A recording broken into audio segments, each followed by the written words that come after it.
Nous sommes vraiment fiers d'être la première station qui minimise son impact au niveau consommation énergétique.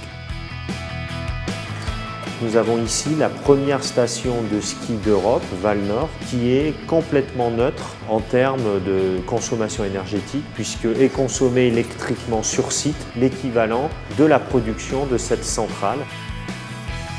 Je pense que ça peut marquer un peu le début d'une vision différente sur les stations de ski.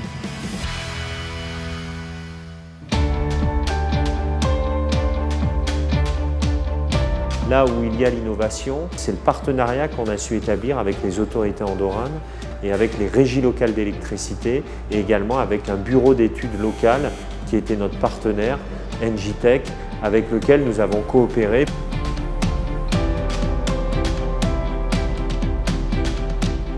Je pense que l'intérêt de cette installation, c'est cette coopération franco-andorrane, donc où la France a apporté son expertise et où l'Andorre a apporté sa connaissance du terrain.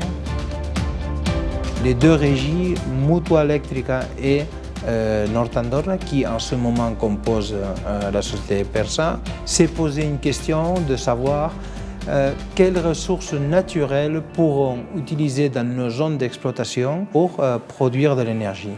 Et c'est la chaîne depuis à peu près 6 ans qui nous a aidés autant à faire d'abord une étude de faisabilité et surtout avec une pré-étude de 11 unités de production dans laquelle Arcalis était une de celles. Les petites entreprises andorranes n'ont pas encore le savoir-faire en ce qui concerne par exemple la construction de centrales hydroélectriques comme celle-là. Et nous avons donc fait appel aussi à des entreprises françaises qui ont apporté leur savoir.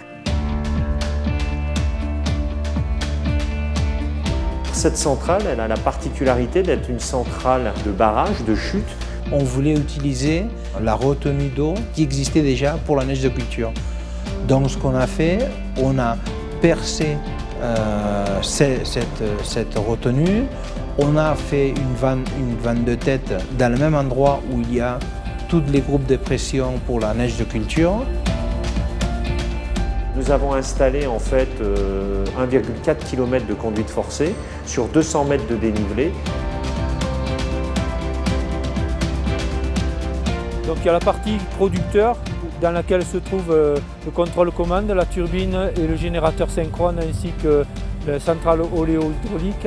La deuxième partie était la partie évacuation d'énergie dans laquelle il y a toutes les cellules moyenne tension ainsi que le transformateur d'élévateur. Enfin, le troisième petit local est le local où se situe le comptage d'énergie ainsi que l'arrivée fibre optique pour l'enregistrement de tout ce qui se passe sur le site, autant sur la vanne de tête que sur l'usine au niveau des caméras.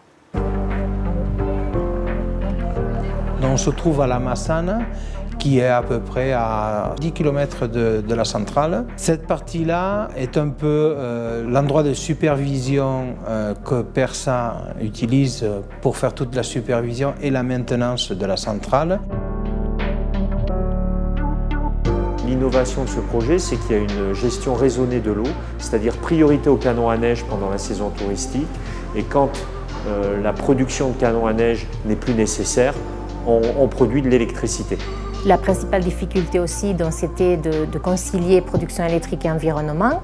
Donc nous avons été très stricts au niveau de la gestion des débits écologiques. Nous avons aussi une exigence au niveau de l'intégration de l'architecture de l'installation. Le paysage en Andorre est un atout considérable, aussi bien pour les habitants que pour les touristes. Et donc nous voulons faire très attention à tout ce qui concerne l'intégration de ces installations dans le milieu naturel.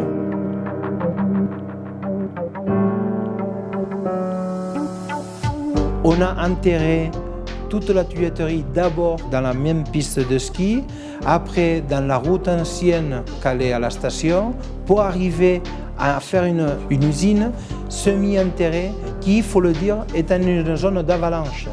Donc tout ça, c'est aussi un défi et grâce à la chaîne et grâce aux équipes humaines, on a réussi en un temps record avec tous ces conditionnants. Nous avons pu construire cette centrale en moins de 6 mois, ce qui pour nous est un record dans la mise en service d'une microcentrale hydroélectrique. Il y a vraiment très peu d'unités de production comme ça à 2000 mètres. Et ça vraiment, ça a été un grand défi. Et on a dit, il ne faut pas qu'on se trompe parce que si c'est la première, tout le monde va nous regarder avec une loupe énorme. Et effectivement, après, autant la commune, autant la station, autant le gouvernement, tout le monde a reconnu le travail bien fait, autant de Persa comme de la chaîne.